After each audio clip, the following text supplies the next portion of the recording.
Hello friends, ఈరోజు veg burger ఎలా తయారు చేసుకోవాలో చూపిస్తాను. తప్పకుండా ట్రై చేయండి.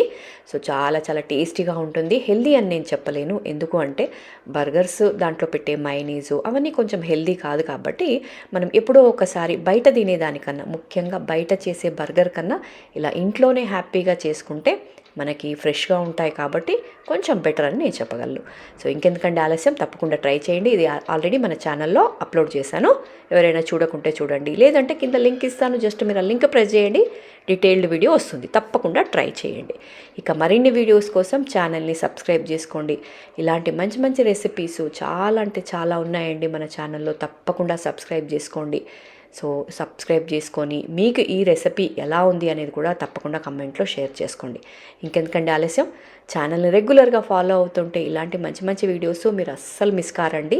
తప్పకుండా సబ్స్క్రైబ్ చేసుకొని రెగ్యులర్గా ఛానల్ని ఫాలో అవ్వండి.